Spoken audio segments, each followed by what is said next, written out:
Bom dia, gente, tudo bem? Para quem não me conhece ainda, eu sou o Richard. Hoje nós vamos ter uma aula sobre o tema A Eternidade até aqui. Mas antes de a gente começar, eu gostaria de recomendar 3 leituras. Essa aqui eu não fiz completa, tá? Mas 3 leituras que vão ajudar a gente nesse tema de fortalecidos, que um deles chama Fundamentos do Cristianismo. É um livro onde você vai encontrar quais são os fundamentos da nossa fé. E para mim essa leitura foi muito importante para que eu estabelecesse alguns, literalmente, como a palavra diz, fundamentos da minha fé cristã. Então, esse livro me ajudou bastante a entender, por exemplo, o que é fé, o que significa crer em alguma coisa, enfim. Um segundo livro, chamado Somos Todos Teólogos, é um livro também que de uma linguagem muito fácil, de você poder entender a sistemática da teologia. Então, como que a teologia é dividida, quais são as áreas de estudos, enfim, esse livro ele é muito bom. E o livro que eu vou basear minha aula hoje, que é Você Acredita, do Paul Tripp. Todos os 3 estão disponíveis na biblioteca, na livraria lá em cima. Não sei se tem na biblioteca, para vocês pegarem emprestado, mas na livraria estão disponíveis, então eu encorajaria vocês a fazerem a aquisição de um deles. Eu sugeriria primeiro o Todos Somos Teólogos, eu acho que ele é de linguagem mais tranquila. O Fundamentos é um pouquinho mais denso. E como eu não li todo o Você Acredita, eu não posso garantir que é todo bom. O que eu li é muito bom. Mas talvez tenha... O que eu garanto mesmo é o Todos Somos Teólogos, tá bom? Então, um encorajamento para que vocês façam a aquisição justamente para se fortalecerem na sua fé. Então, como eu disse, nosso tema é a eternidade, começa aqui. O que te vem à cabeça quando você ouve essa expressão, a eternidade começa aqui? A ideia é que a gente tenha uma boa interação aqui, viu? Inclusive, já abram a Bíblia aí que a gente vai ler bastante coisa juntos. Eu preciso de vocês. O que vem à mente de vocês quando vocês veem essa expressão, a eternidade começa aqui? A partir da hora que você se converte, aí a gente tem pensamento a respeito da eternidade, que a gente pode estar fazendo parte da eternidade com Deus. Tá bom. Tá no caminho. O que mais? Vamos ver se meu pé aqui aprendeu alguma coisa nesses anos. Pensando um pouquinho. Acho que é o fato que nós somos seres eternos, né? Então, seja em direção ao céu ou ao inferno. Então, de qualquer jeito, a gente tem essa questão eterna, só que ela começa aqui, talvez por conta do fato de nosso tempo aqui decidir se a gente vai para o céu ou para o inferno. Então, a gente tem que entender isso aí também. Tá bom, interessante. Dependendo da sua escolha, qual eternidade vai começar? Pode ter você desfrutar? Bom, excelente. Mais alguém gostaria de trazer algum ponto? Achei que os 3 foram bem complementares. A eternidade começa aqui, ela se remete a uma das doutrinas da teologia chamada já, mas ainda não. Já das coisas que estão acontecendo já aconteceram e o ainda não, obviamente, das coisas que ainda não aconteceram. E essa expressão ela é muito usada para descrever a tensão que existe no nosso viver dia a dia. Como eu falei, ela vai falar sobre coisas que já aconteceram, a gente vai ver daqui a pouquinho algumas promessas que foram cumpridas, coisas que a gente vive hoje que estão acontecendo, e muitas coisas sobre o reino de Deus. E aquilo que vocês colocaram aqui sobre as nossas escolhas, elas influenciam, porque todos nós teremos eternidade. Só que a eternidade de um crente é diferente da eternidade de um descrente. Ou melhor, a localização onde se encontrarão, né? Então, já, mas ainda não, é o tema que a gente vai estudar hoje, porém, somente uma parte do que tange toda a doutrina. Tem muita coisa envolvida, a gente vai focar em uma parte só. Mas antes, o que seria o já? Abram aí, por favor, em Lucas 17, 21, e uma outra pessoa, se puder, em Efésios 2, de 8 a 9. Então, como eu disse, o já, ele se refere às coisas que já aconteceram, inclusive as coisas que estão acontecendo também, tá bom? Alguém poderia ler para mim, por favor, Lucas 17, 21?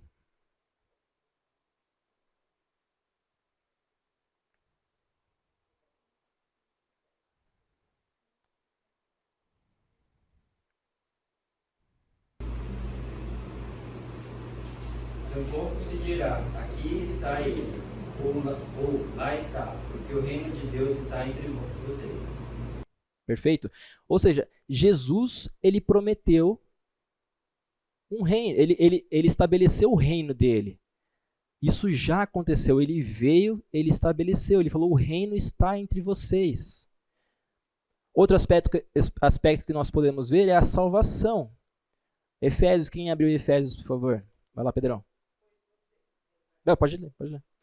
Pois vocês são salvos pela graça, por meio da fé. Isso não vem de vocês, é dom de Deus. Não por obras, para que ninguém se glorie. Olha que interessante, também nós já fomos salvos. Cristo, ele veio, ele estabeleceu o reino dele. Nós sabemos que ele vai voltar de novo, mas ele disse que o reino estava entre nós e ele também nos salvou. Então isso já aconteceu. Nós fomos perdoados, fomos reconciliados com Deus. Mas o ainda não, ele está aqui por quê então? Por exemplo, a segunda vinda de Cristo que eu acabei de citar, alguém poderia abrir em Apocalipse 21, de 1 a 4?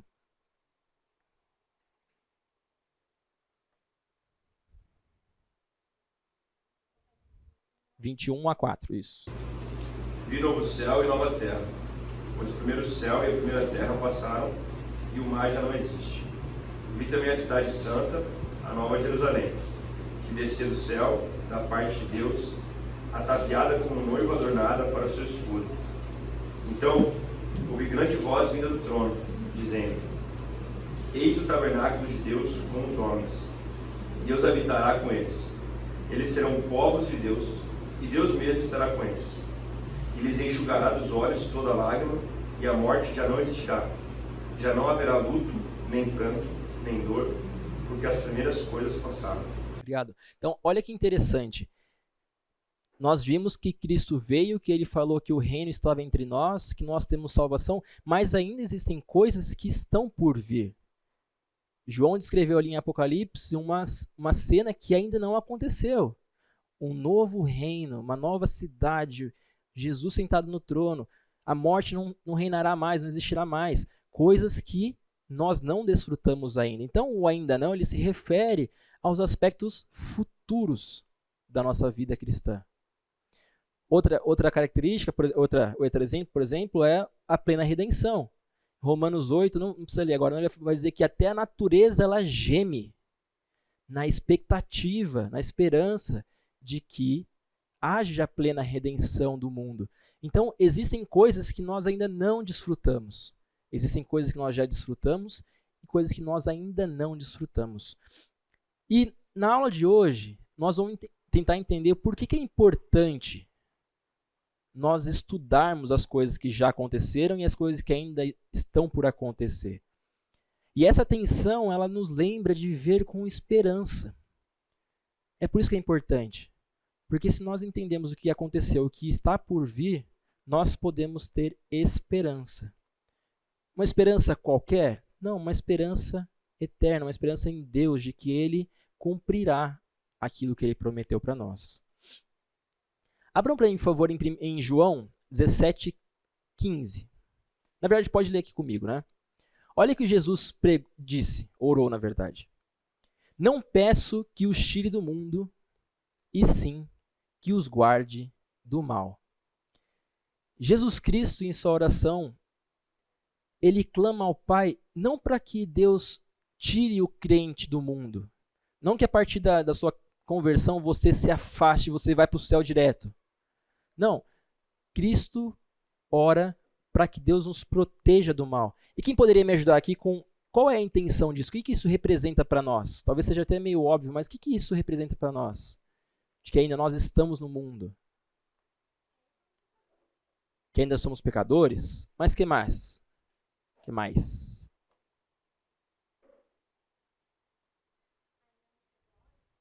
Ainda não chegou a hora? Talvez. Se Cristo fala, eu oro para que não tire do mundo, mas que guarde do mal, significa o que para nós? Oi? Não.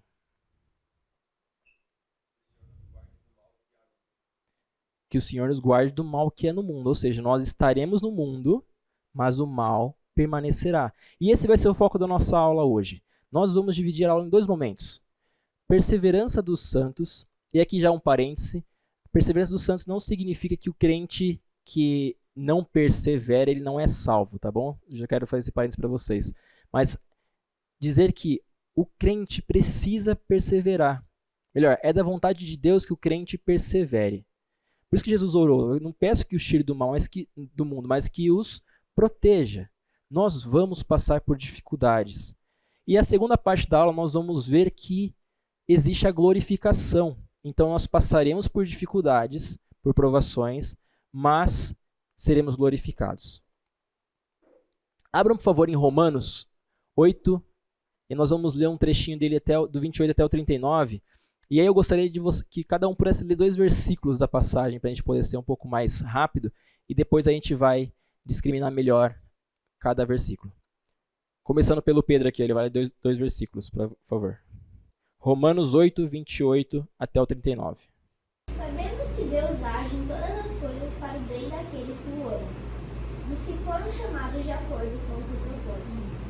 Pois aqueles que de antemão conheceu, também predestinou para serem conformes à imagem do seu Filho, a fim de que ele seja o primogênito entre muitos irmãos. E aos que predestinou, também chamou. Aos que chamou, também justificou. Aos que justificou, também glorificou.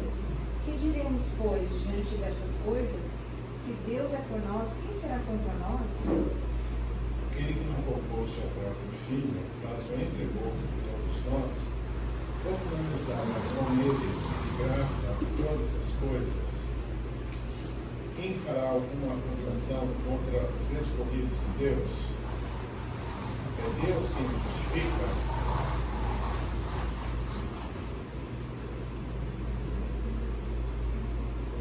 Quem os condenará? Foi Cristo Jesus que morreu, e mais que ressuscitou e está à direita de Deus, e também intercede por nós. Quem nos separará do amor de Cristo? Será tribulação ou angústia, ou perseguição, ou fome, ou nudez, ou perigo, ou espada? Como está escrito, por amor de ti enfrentamos a morte todos os dias. Somos considerados como ovelhas destinadas ao matadouro. Mas, em todas as coisas, somos mais que vencedores por meio daquele que nos amou. Porque eu estou bem certo de que nem a morte, nem a vida, nem os anjos, nem os principados, nem as coisas do presente, nem do porvir, nem os poderes, nem a altura, nem a profundidade, nem qualquer outra criatura poderá nos separar do amor de Deus, que está em Cristo Jesus, o nosso Senhor. Nós vamos olhar agora para esse trecho e tentar discriminá-lo para que a gente possa entender o porquê que o crente ele vai passar por provações e por que ele deve perseverar, mas nós também vamos ver que Deus sustenta o crente até o fim. Não existe poder algum, já dando um spoiler, né, que a gente acabou de ler, na verdade, não existe poder algum que nos tira da mão de Deus. Ele garante. Então, um primeiro ponto, no versículo 29 e 30, nós vamos ver que a obra redentora de Deus no coração e na vida dos seus filhos é algo que ninguém pode parar. Então, se voltarmos para 29 e 30, diz o seguinte: porquanto aos que de antemão conheceu, também os predestinou para serem conformes à imagem de seu Filho, a fim de que ele seja primogênito entre muitos irmãos. E os que predestinou, a esses também chamou, e os que chamou, a esses também justificou, e aos que justificou, a esses também glorificou. Essa é uma corrente que ninguém pode quebrar. A obra da redenção, a obra redentora de Deus na vida do crente é garantida por Ele. Ele chamou, Ele predestinou, é Ele quem cuida. O crente, de novo, ele vai passar por situações difíceis, mas quem garante a nossa salvação, a redenção, é o próprio Deus. Vamos continuar mais um pouquinho. Voltando para o 28, diz o seguinte: sabemos que todas as coisas cooperam para o bem daqueles que amam a Deus, daqueles que são chamados segundo o seu propósito. Deus, ele exercerá a sua soberania em prol do bem redentivo dos seus filhos. Deus é soberano e nós sabemos que todas as coisas elas cooperarão por nós, para o bem daqueles que amam a Deus. Aquele que está no controle de todas as coisas está agora exercendo o seu controle sobre todas as coisas em prol do quê? Do bem redentivo. De novo, eu sei que eu vou parecer repetitivo, mas passamos por dificuldades, mas nós temos um Deus que ele está no controle de todas as coisas. Alguém poderia ler para mim o versículo 31 e o 32? Tirando o Pedro, que já leu bastante, já cansei do Pedro. Brincadeira, Pedrão. Que diremos, pois, diante dessas coisas? Se Deus é por nós, quem será contra nós? Aquele que não poupou seu próprio filho, mas entregou por todos nós, como não nos dará com ele, e de graça todas as coisas. Obrigado. Ao longo do caminho, Deus ele suprirá tudo o que seus filhos precisarem. Deus ele vai nos dar tudo aquilo que nós precisamos. Nós sabemos que diante de uma tentação, Deus nos dá um escape. Então, embutida na certeza da nossa perseverança, está a promessa de provisão fiel de Deus. Deus ele garante. Deus ele cuidará. Ele nos sustentará. Ele nos capacitará para que a gente passe pela provisão, pela perseverança. 33 diz o seguinte: quem intentará acusação contra os eleitos de Deus? É Deus quem justifica. Quem os condenará? É Cristo quem morreu, ou, antes, quem ressuscitou, o qual está à direita de Deus e também intercede por nós.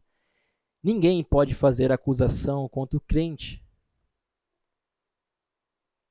Paulo já começa dizendo: quem nos acusará? Foi o próprio juiz que determinou a sentença. E ele falou: está garantido, vocês foram salvos, vocês são redimidos, está perdoado.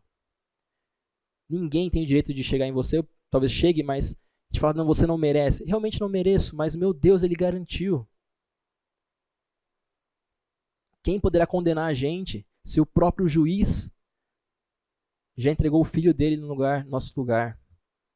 Vocês estão vendo que a perseverança ela é necessária, mas nós temos um Deus que vai como um pai com uma criança, que ele vai conduzindo. Não deixa cair para cá, que aqui é perigoso, mas aqui deixa cair talvez, porque aqui vai aprender alguma coisa. Deus ele é soberano e ele vai cuidando de todas as coisas por nós. 35 até o 39 diz o seguinte: por fim, quem nos superará do amor de Cristo? Será tribulação, ou angústia, ou perseguição, ou fome, ou nudez, ou perigo, ou espada? Como está escrito: por amor de ti, somos entregues à morte todo dia. Fomos considerados como ovelhas para o matadouro. Em todas essas coisas, porém, somos mais que vencedores por meio daquele que nos amou.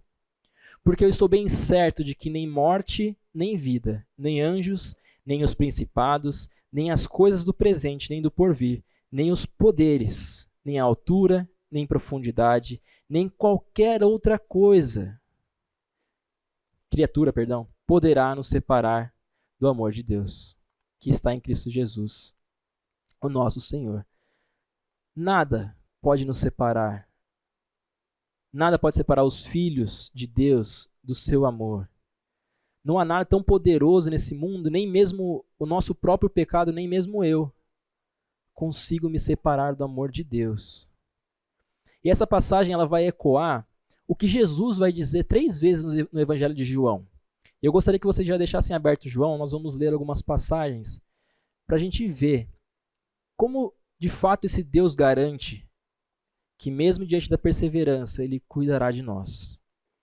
Alguém poderia ler para mim João 5, 24? Vai lá, Pedrão. Eu lhes asseguro, quem ouve a minha palavra e crê naquele que me enviou, tem a vida eterna e não será condenado, mas já passou da morte para a vida. Se você depositou sua esperança em Jesus, o julgamento de Deus sobre você é passado. É o seu passado espiritual. E porém, não tem mais lugar no seu presente, no seu futuro espiritual. Se você depositou sua esperança em Cristo, você se entregou por Ele, está feito. Ele garante. Em verdade vos digo que quem ouve a minha palavra e crê naquele que me enviou tem a vida eterna. Jesus, ele garante. João 6,37, alguém poderia ler até o 40?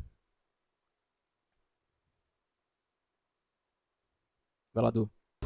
Todo aquele que o Pai me dá, esse virá a mim. E o que vem a mim, de modo nenhum eu lançarei fora. Porque eu desci do céu, não para fazer a minha própria vontade, e sim a vontade daquele que me enviou. E a vontade de quem me enviou é esta, que nenhum eu perca de todos os que me deu. Pelo contrário, eu ressuscitarei no último dia. De fato, a vontade de meu Pai é que todo homem que vir o Filho e nele crer tenha a vida eterna. E eu ressuscitarei no último dia. Olha que interessante. Além de Deus suprir todas as coisas, é Ele, é a iniciativa dele que a gente chegue até Cristo. Eu e você, nós viemos a Cristo não por nossas escolhas próprias, mas porque Deus nos deu. Todo aquele que o Pai me der,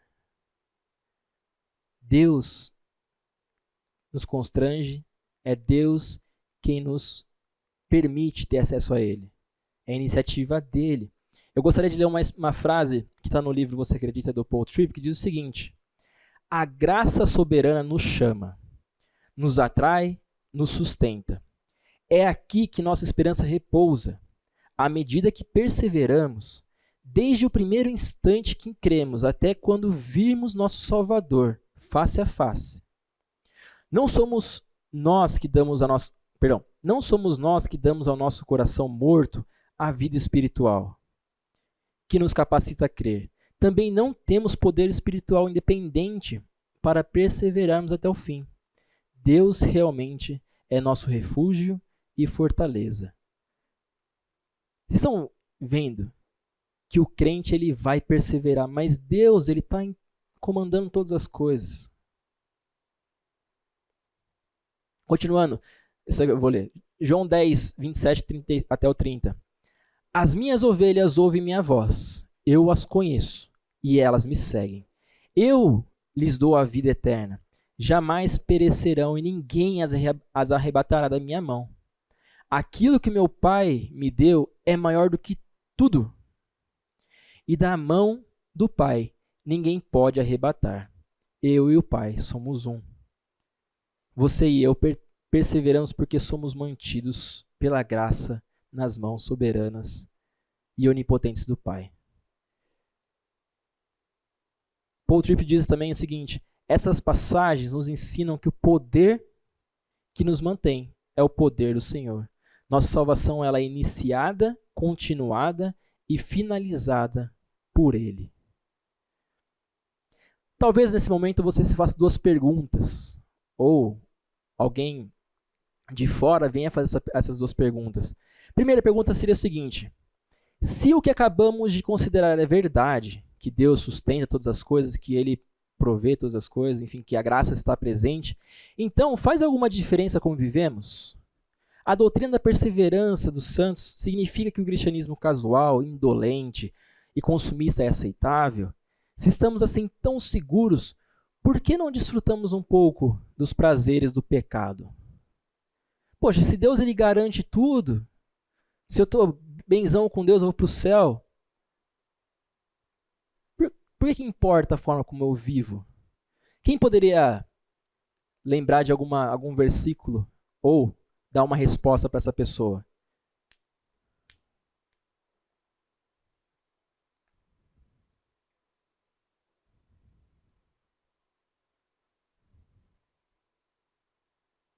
Pode chutar também, arrisca alguma coisa aí. Hã? Pode.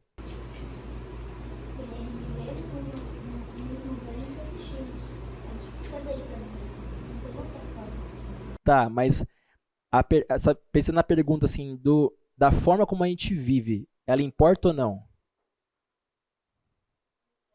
Hã? Aqui na Terra importa para a gente viver no céu? Não, o que a gente vive aqui na Terra importa para o que a gente vai ter no céu? Paulo responde isso, né? Hã? Paulo responde isso. Sim. Paulo responde isso antes, lembra? Ele fala sobre abundar a graça, né? Então quer dizer que a gente vai, já que a graça é gigante, vamos nos afundar nela e viver assim e aproveitar da graça. Ele mesmo responde, claro que não. Perfeito. Abram aí, por favor, em Romanos 6, e nós vamos ler versículo de 1 a 14. Todo mundo achou? Eu vou ler então. Paulo diz o seguinte: que diremos então? Continuaremos no pecado para que a graça aumente ainda mais? Resposta: de modo nenhum. Como viveremos ainda no pecado, nós que já morremos para ele? Ou será que vocês ignoram que todos nós que fomos batizados em Cristo Jesus, fomos batizados na sua morte? Fomos sepultados com ele na morte pelo batismo, para que, com Cristo, como Cristo foi ressuscitado entre os mortos, pela glória do Pai, assim também nós andemos em novidade de vida. Versículo 5. Porque, se fomos unidos com ele na semelhança da sua morte, certamente seremos também na semelhança da sua ressurreição. Sabendo isso, que a nossa velha natureza foi crucificada com ele, para que o corpo do pecado seja destruído e não sejamos mais escravos do pecado. Pois quem morreu está justificado do pecado. Ora, se já morremos com Cristo, cremos que também viveremos com ele. Sabemos que, havendo Cristo ressuscitado dentre os mortos, já não morre. A morte já não tem domínio sobre ele, pois, quanto ao ter morrido, de uma vez para sempre morreu para o pecado, mas, quanto ao viver, vive para Deus. Assim também vocês considerem-se mortos para o pecado, mas vivos para Deus, em Cristo Jesus. Concluindo, ele fala: portanto, não permitam que o pecado reine em seu corpo mortal, fazendo com que vocês obedeçam às suas paixões. Também não ofereçam os membros do corpo ao pecado como instrumento de injustiça, mas, como pessoas que passaram da morte para a vida, ofereçam a si mesmos a Deus e ofereçam seus membros a Deus como instrumento de justiça, porque o pecado não terá domínio sobre vocês, pois vocês não estão debaixo da lei, e sim da graça. A maneira como nós vivemos importa. Não é porque Deus ele garante todas as coisas que a forma como a gente caminha, ela deixa de ter importância. De fato, eu creio que existe o crente carnal, aquele crente que foi convertido, mas que leva uma vida pecaminosa. Esse cara, ele vai ser disciplinado por Deus, eventualmente. Mas Deus está falando assim: eu espero que vocês vivam uma vida que condiz com o meu agrado. Uma vida correta. Uma vida longe do pecado. Assim, nossa forma de viver importa. Segunda pergunta que alguém poderia fazer é o seguinte: então, o que dizer sobre os crentes que abandonam a fé? O que dizer sobre aquela pessoa, aquele líder que a gente conhece, que viveu uma vida exemplar e de repente a pessoa abandona a fé? O que a gente fala sobre isso? Deus ele perdeu seu poder? Deus ele deixou de controlar todas as coisas? Deus ele enfraqueceu? A pessoa foi mais forte que Deus? O pecado, enfim? Eu gosto de pensar que nós temos dois grupos de pessoas aqui que podem abandonar a fé. O primeiro grupo é o grupo de pessoas que viveram a vida cristã, mas por algum motivo, seja um trauma, seja alguma situação, abandonaram a sua fé, mas logo retornam. Qual que deve ser a nossa postura diante de uma pessoa como essa?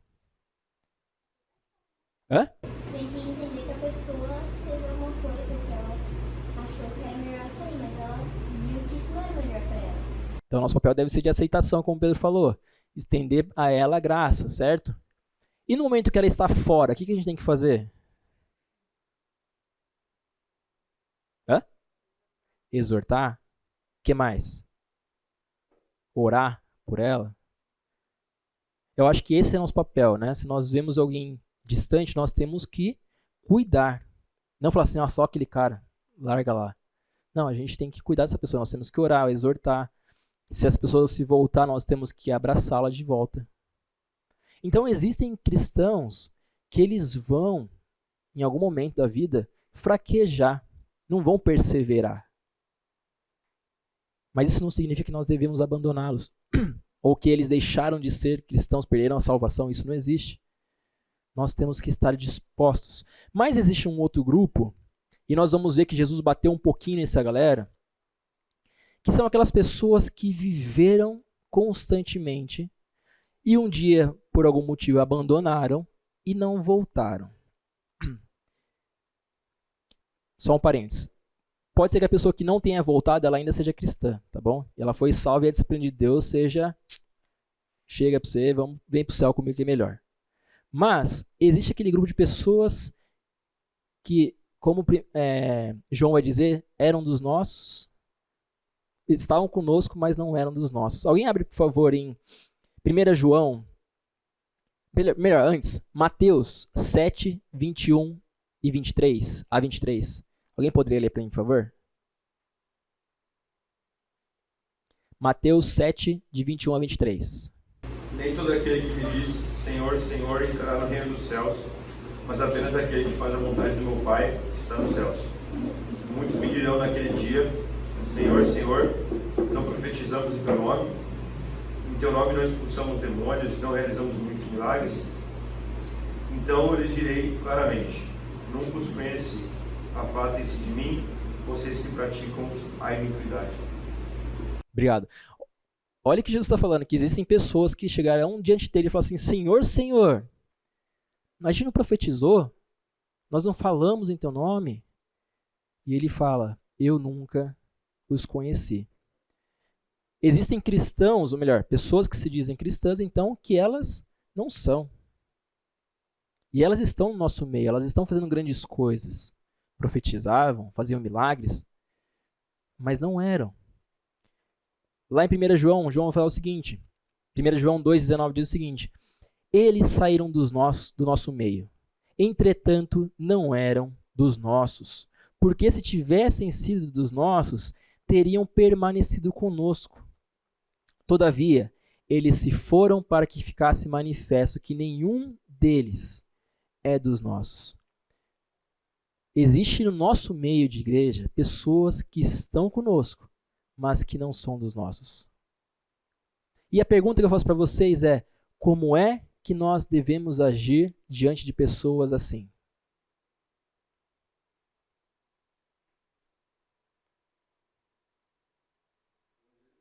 Hã? Evangelizar? O que mais? Pessoas, de novo, que aparentam ser dos nossos, mas que a gente vai descobrir que não são, porque abandonam. Como que a gente age? A pessoa já sabe quem é Deus, então ela não quer. Você precisa mostrar pra ela que o que ela tá querendo manda. Beleza? Mais alguma coisa? Eu creio que a nossa atitude deve ser semelhante àquele primeiro grupo de pessoas. Nós precisamos orar, evangelizar, exortá-las, cuidar. Por quê? Nós não sabemos quem são essas pessoas. Nós não sabemos quem são os verdadeiros e quem não é de verdade. Só Deus tem esse poder. Então a nossa atitude como cristão é a mesma. Cuidar, orar, exortar, estar presente. Porque é essa a vontade de Deus, para que a gente cuide, para que a gente faça a nossa parte. Deus, graças a Ele, não nos deu esse poder de conhecer o coração, de sondar o coração um do outro. Eu acho que seria uma coisa tenebrosa poder vocês olharem no meu coração, olhar para o de vocês. Então nossa atitude tem que ser essa, cuidar. Então, gente, resumindo, e antes do intervalo, Deus ele deseja então que a gente persevere. Deus ele quer que a gente passe pelas tribulações com esperança. Deus ele quer que a gente permaneça no caminho. Mas existirão pessoas que elas não perseverarão, que elas irão tropeçar. Creio eu que Deus, para todo aquele que é filho, ele pesa a mão e essa pessoa volta. Mas existem pessoas que não vão voltar. E a nossa atitude como um cristão é de fazer a mesma coisa, orar, cuidar, demonstrar graça, não julgar. Porque pode ser qualquer um de nós. Deixa com Deus a justiça. Mas eu queria deixar bem claro para vocês que nós precisamos perseverar, no sentido de que é da vontade de Deus que nós perseveremos. Isso é importante. Tá bom? Vamos para o intervalo? Eu não ouvi o sinal. É 10h10 ou 10h? Não. 10h10, né? Então, vocês ganharam 5 minutinhos a mais de intervalo para tomar um café.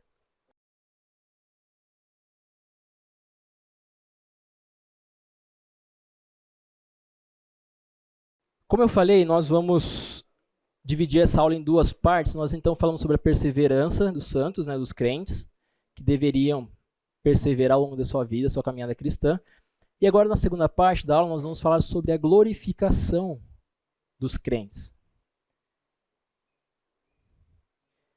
O que significa glorificação para você? O que te vem à mente quando você ouve essa expressão ser glorificado, estar glorificado, enfim?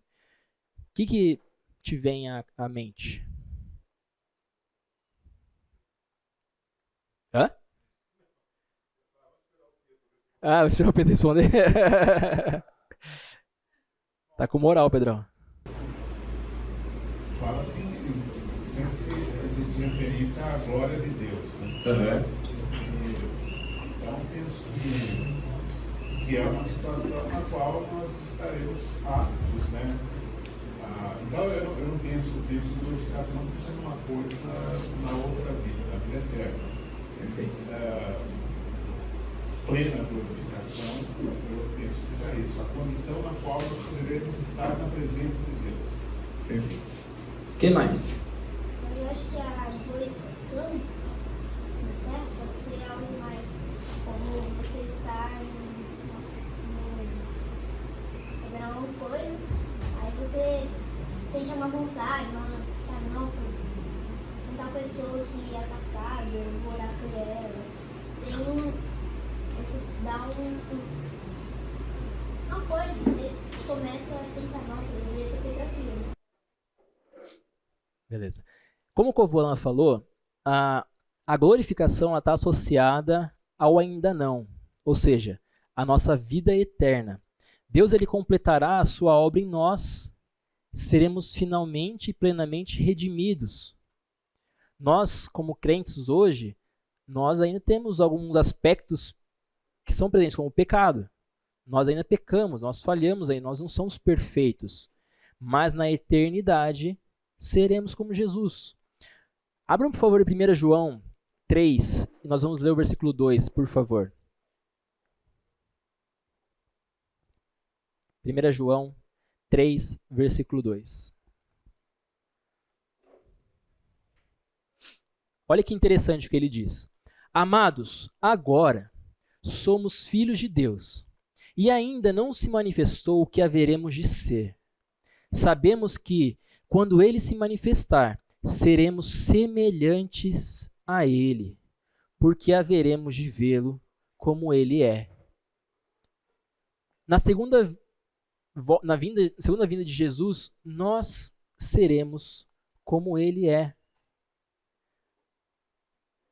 Então, nós vimos que precisamos perseverar ao longo da nossa caminhada. Nós tentaremos manter uma vida em agrado a Deus, mas nós não seremos perfeitos. Porém, haverá um dia que nós seremos como ele é. E eu acho que a expressão que melhor define o que é glorificação são 3 palavrinhas, na verdade. Seremos como ele é. Isso é glorificação. Nós seremos como Jesus. Seremos deuses? Não. Continuaremos sendo servos, continuaremos sendo filhos, mas nós seremos como ele é. na nossa plenitude, não haverá mais pecado. Lembra quando nós lemos Apocalipse? Não haverá mais morte, não haverá mais nada. Seremos plenamente glorificados com Deus. Talvez seja difícil viver esse tempo intermediário que nós vivemos, com tantas lutas e decepções, e é por isso que é importante nós termos, lembra do que eu falei no começo, de ter esperança? Nós perseveramos quando nós temos esperança, a esperança da eternidade, a esperança de que um dia tudo isso passará e não haverá mais morte, choro, dor, não haverá mais pecado, não haverá mais angústias, traições. Nós seremos como Ele é. Isso para mim é maravilhoso e é muito esperançoso. Então, se você é filho de Deus, o que aguarda você do outro lado não é mais a morte pelo pecado, não é a morte eterna, mas a vida, e uma vida gloriosa, uma vida sem pecados. Apocalipse 22, 3 a 5 diz o seguinte: nunca mais haverá qualquer maldição. Nela, falando sobre a cidade santa, estará o trono de Deus e do Cordeiro. Os seus servos o servirão, contemplarão a sua face, e na sua fronte está o nome dele. Então, já não haverá mais noite, nem precisam eles de luz de candeias, nem da luz do sol, porque o Senhor Deus brilhará sobre eles e reinarão pelos séculos dos séculos. Além de ter uma vida glorificada, uma vida perfeita sem pecado, olha que interessante que João colocou no final. Nós reinaremos com Deus.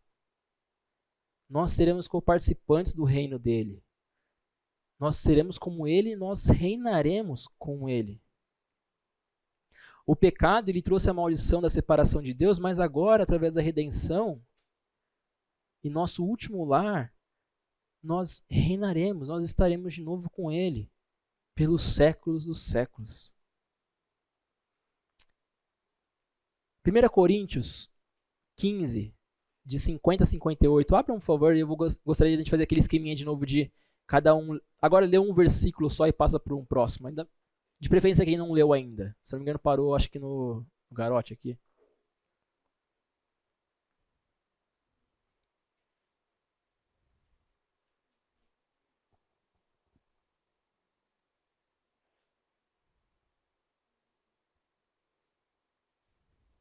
Alguém poderia começar? E agora digo isso, irmãos, que a carne e o sangue não podem herdar o reino de Deus, nem a corrupção herdará a incorrupção. Eis que eu lhes digo um mistério: nem todos dormiremos, mas todos seremos transformados. Num momento, num abrir e fechar de olhos, ao som da última trombeta. Pois a trombeta soará, os mortos ressuscitarão, incorruptíveis e nós seremos transformados. Porque é necessário que este corpo corruptível se revista da incorruptibilidade, e que o corpo mortal se revista da imortalidade. Quando, porém, o que é corruptível se revestir de incorruptibilidade e o que é mortal da imortalidade, então se cumprirá a palavra que está escrita: a morte foi destruída pela vitória. Onde está a morte, a sua vitória? Onde está a morte, o seu aguilhão? Aguilhão. O aguilhão da morte é o pecado, o poder do pecado é a lei. Mas graças a Deus que nos dá a vitória por meio de nosso Senhor Jesus Cristo. Portanto, meus amados irmãos, sedes firmes, inabaláveis e sempre abundantes na obra do Senhor, sabendo que no Senhor o vosso trabalho não é vão. Então nós vivemos com a esperança da promessa da derrota dessa morte do pecado. Nós nos recusamos a perder a esperança e dar lugar àquilo que Cristo derrotou. Como é viver tendo em vista a derrota definitiva do pecado? Como que é viver tudo isso? Olha o que Paulo vai responder no versículo 58, né? Portanto, meus amados irmãos, sedes firmes, inabaláveis e sempre abundantes na obra do Senhor, sabendo que no Senhor o vosso trabalho não é vão. Nós temos que ter essa esperança e permanecer firmes, inabaláveis, porque nós sabemos que para o Senhor, tudo aquilo que a gente faz não é vão. Tudo aquilo que a gente faz tem importância. Lembra que eu falei da importância? A forma como a gente vive tem importância? Tá vendo? Nosso serviço não é vão.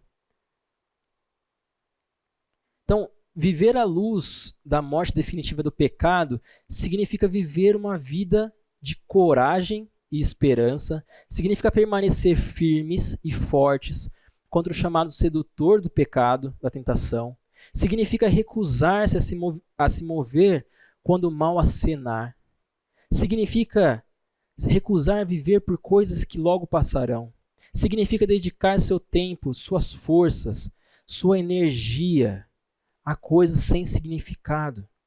E significa entender que nada do que você faz em nome do Senhor é um desperdício do seu compromisso e do seu tempo.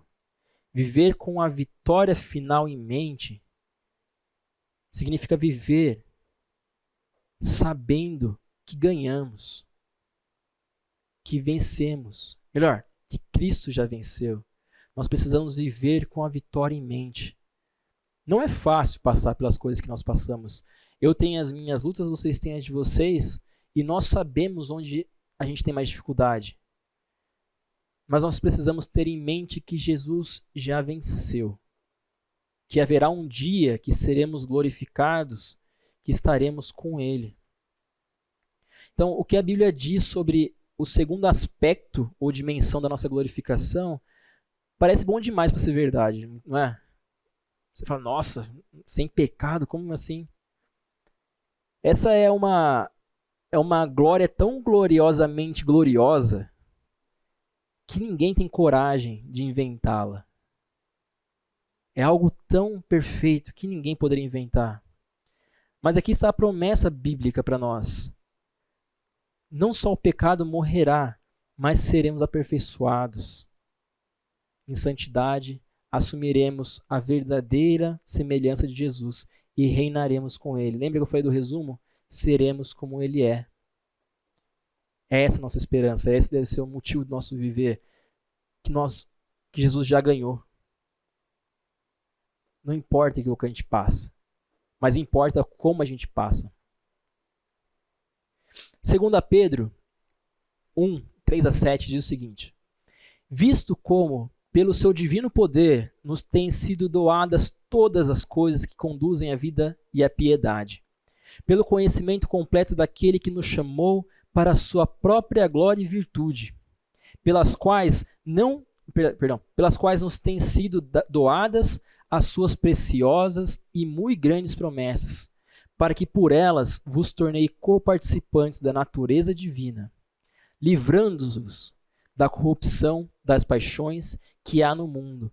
Por isso mesmo, vós, reunindo toda a vossa diligência, associai com a vossa fé a virtude, com a virtude o conhecimento, com o conhecimento o domínio próprio, com o domínio próprio a perseverança, com a perseverança a piedade, com a piedade a fraternidade, com fraternidade o amor. Com impressionante clareza e confiança, Pedro diz que nós nos tornaremos, no versículo 4, né, nos tornaremos participantes da natureza divina. Deixe que essas palavras penetrem em sua mente, no seu coração. De novo, nós não seremos Deus, mas nós teremos participação no reino dele. De novo, não terá mais pecado, não terá mais dor.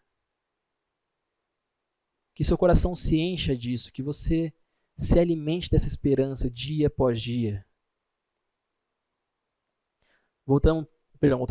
Mas Paulo diz em Colossenses 3 o seguinte: quando Cristo, que é a nossa vida, se manifestar, então vós também sereis manifestados com ele em glória. Paulo não apenas diz que seremos manifestados com o nosso Salvador em glória, mas também diz que um eterno peso de glória nos espera. Vamos ler isso lá em 2 Coríntios 4,17. Porque a nossa leve e momentânea tribulação produz para nós eterno peso de glória, acima de toda comparação. Então, gente, de novo, eu estou repetindo porque eu quero que isso fique bem enraizado no coração de vocês. Nós, como vimos na primeira parte, nós passaremos. Nós precisamos perseverar em meio à tribulação. Por quê? Porque existe um peso de glória nos esperando. Nossa pequena e leve e momentânea tribulação. Eu olho para minha vida, muitas vezes eu falho em tantas coisas tão simples e olho para outros, sei lá, um missionário ou mesmo os apóstolos que deram a vida. Se para ele era uma leve e momentânea tribulação, o que é a minha dor aqui? Então eu tenho que ter esse pensamento, a glória. Nada do que eu vivo é tão poderoso que pode me atrapalhar na glória, que pode me impedir de chegar lá. Deus, ele garante.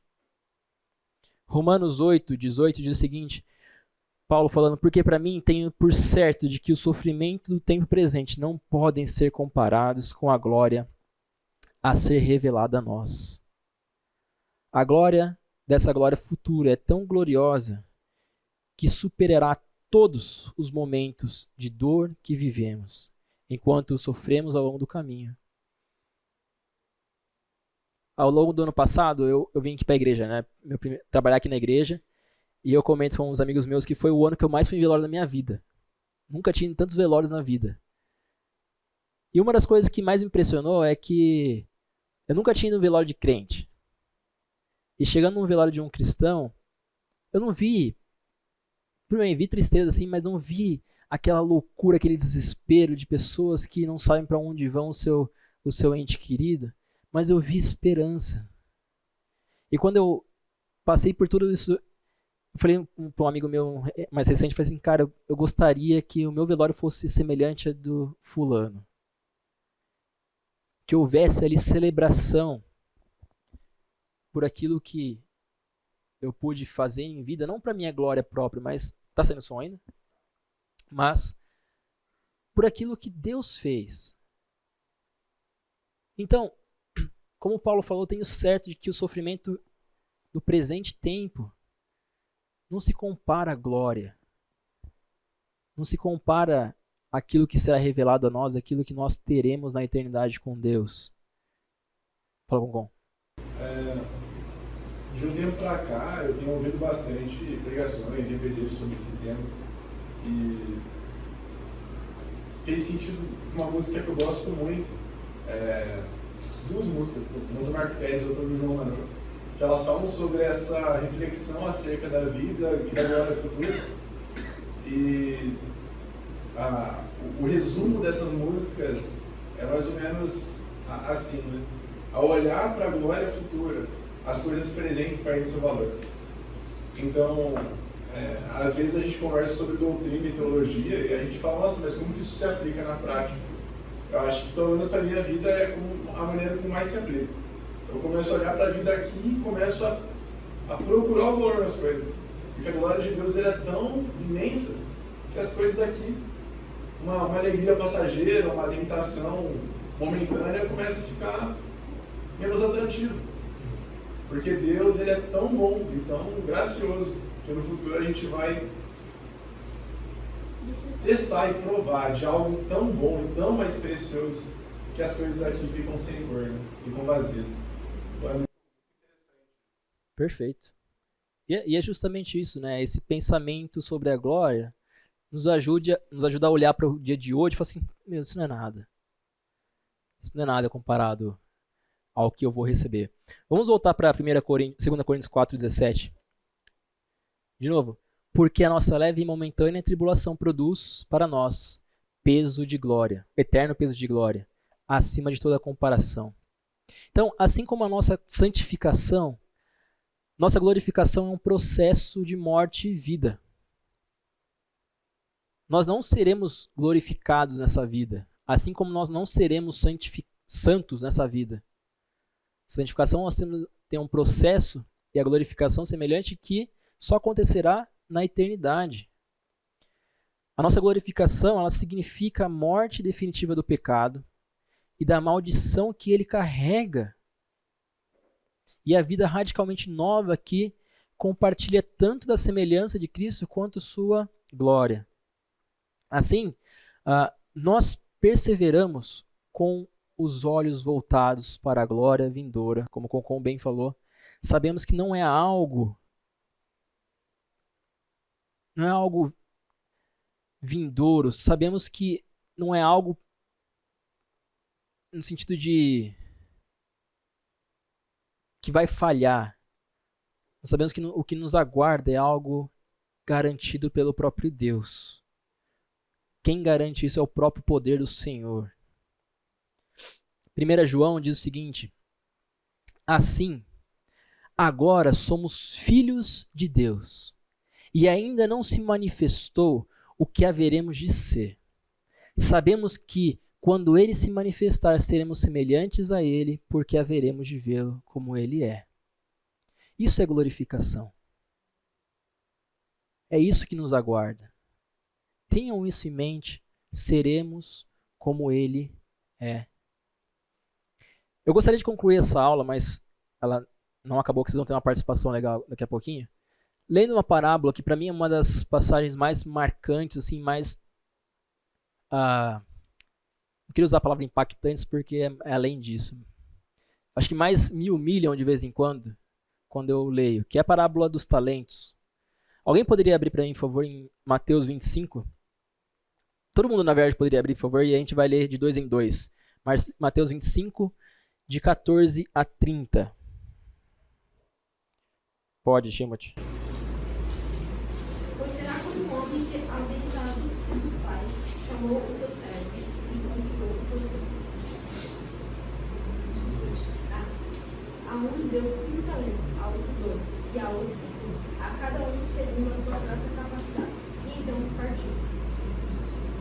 O que havia recebido 5 talentos saiu imediatamente, aplicou-os e ganhou mais 5. Também o que tinha 2 talentos ganhou mais 2. Mas o que tinha recebido 1 talento saiu, cavou um buraco no chão e escondeu o dinheiro do seu senhor. Depois de muito tempo, o senhor daqueles servos voltou e acertou contas com eles. O que tinha recebido 5 talentos trouxe os outros 5 e disse: o senhor me confiou 5 talentos. Veja, eu ganhei mais 5. O senhor respondeu: muito bem, servo bom e fiel. Você foi fiel um pouco, e eu o porei sobre muito. Venha e participe da alegria do seu senhor. Veio também o que tinha recebido 2 talentos, e disse: o senhor me confiou 2 talentos. Veja, eu ganhei mais 2. O senhor respondeu: muito bem, servo bom e fiel. Você foi fiel um pouco, e eu porei sobre muito. Venha e participe da alegria do seu senhor. Por fim, veio o que tinha recebido 1 talento e disse: eu sabia que o senhor é um homem severo, que colhe onde não plantou e junta onde não semeou. Por isso tive medo, saí e escondi o seu talento no chão. Veja aqui está o que lhe pertence.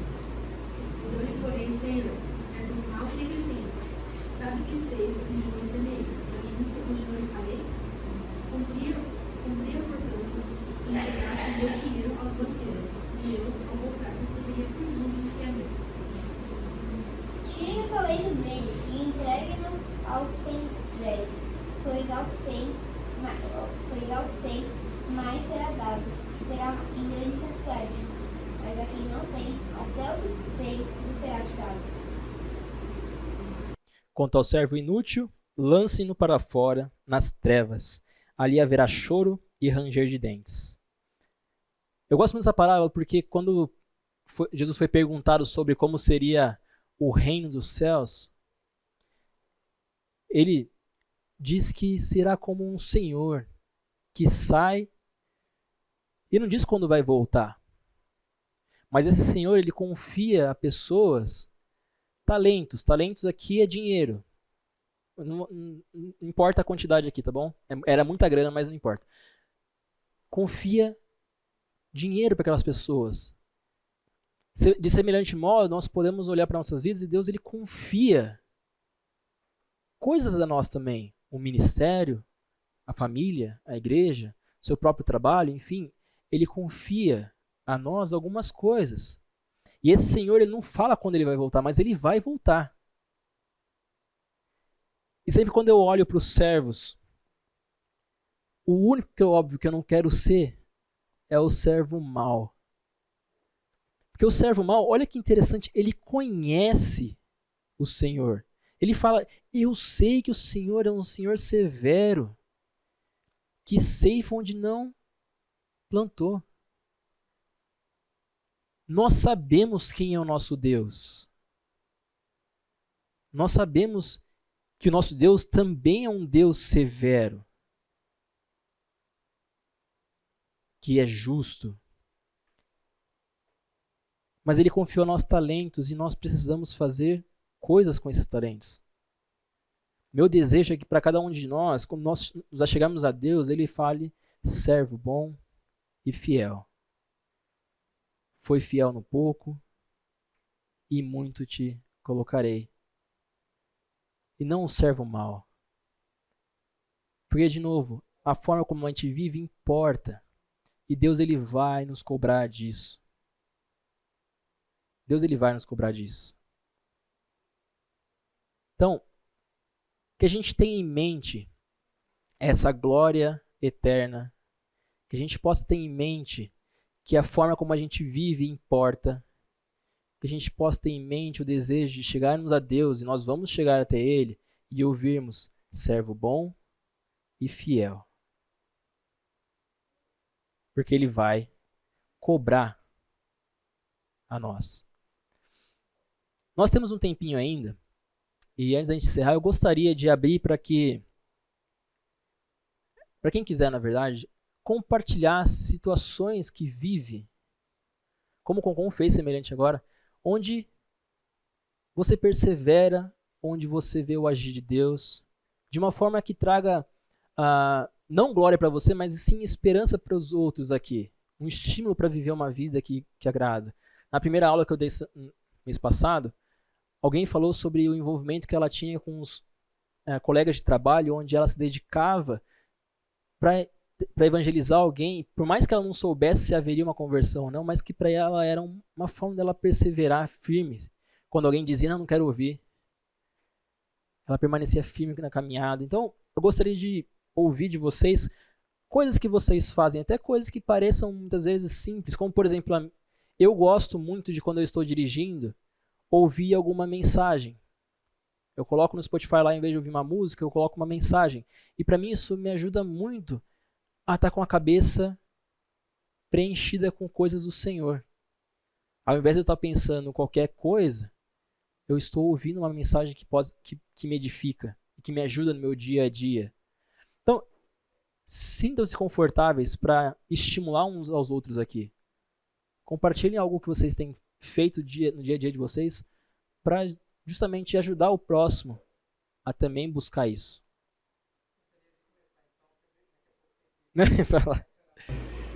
Bom, eu sou voluntário no Hospital das Clínicas da Unicamp faz 24 anos, né?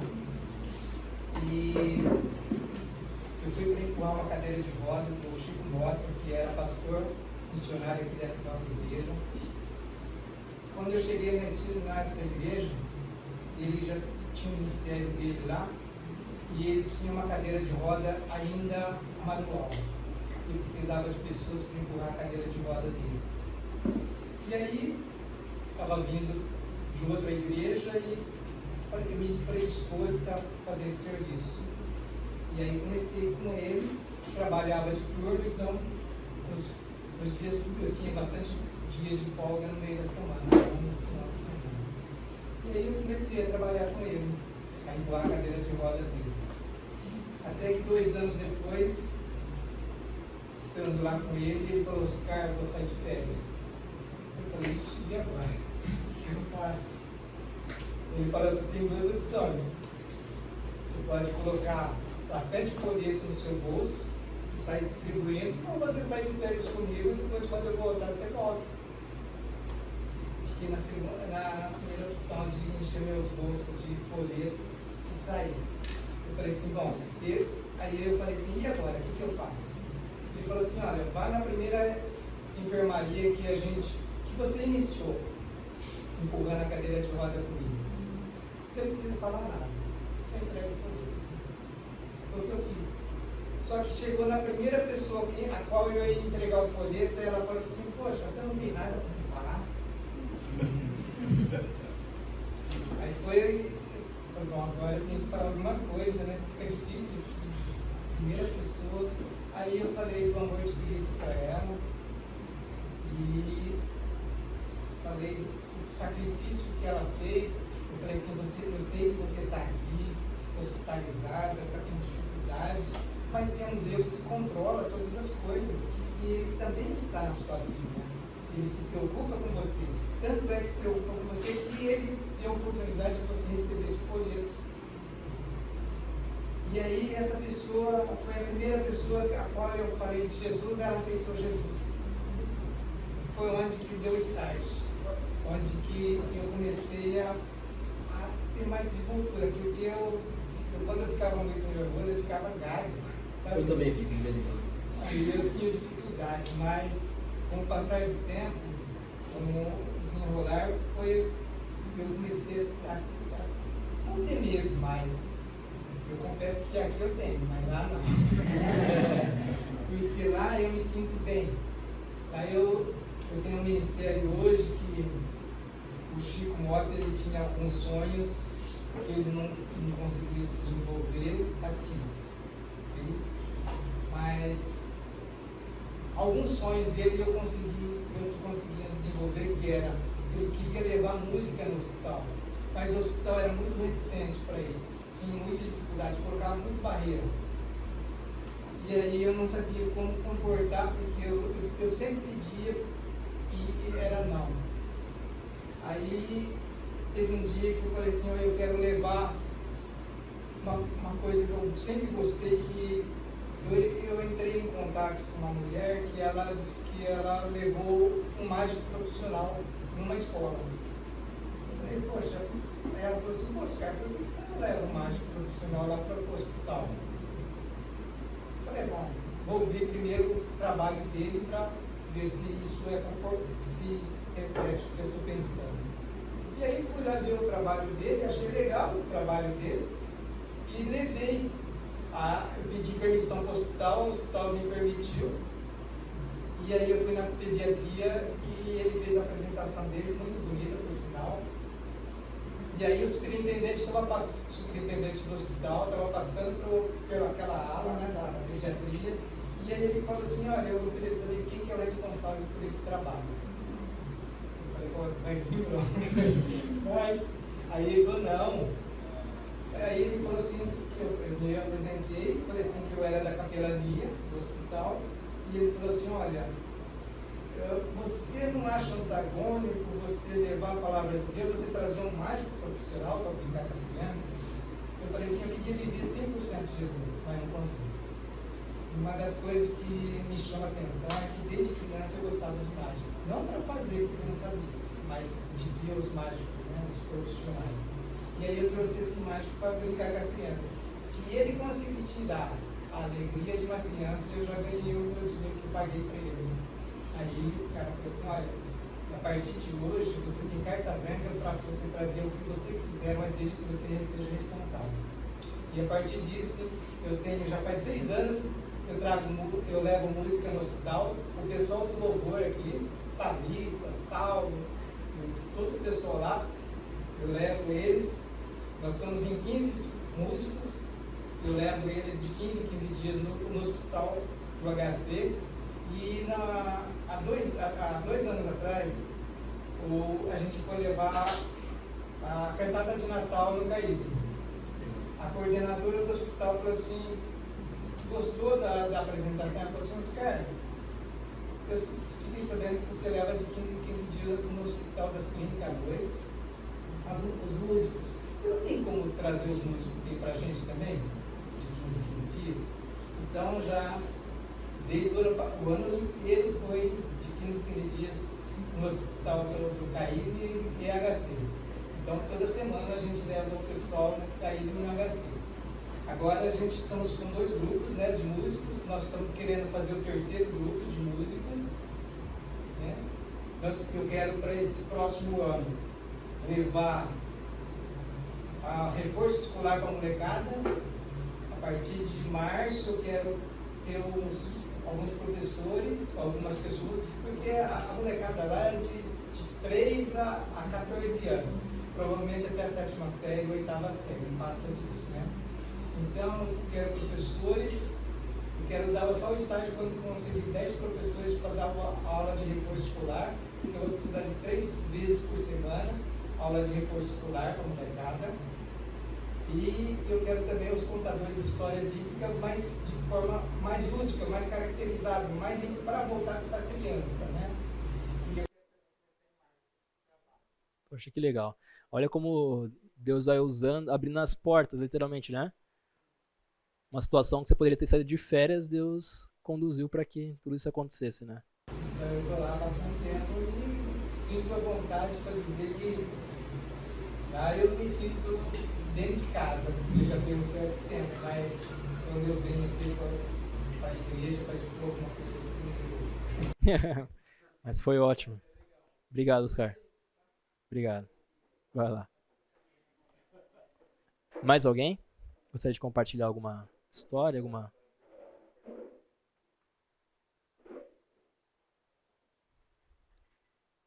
Depois dessa história foi até difícil, né, de falar qualquer outra coisa, né? Mas fiquem à vontade, a gente tem 3 minutinhos ainda.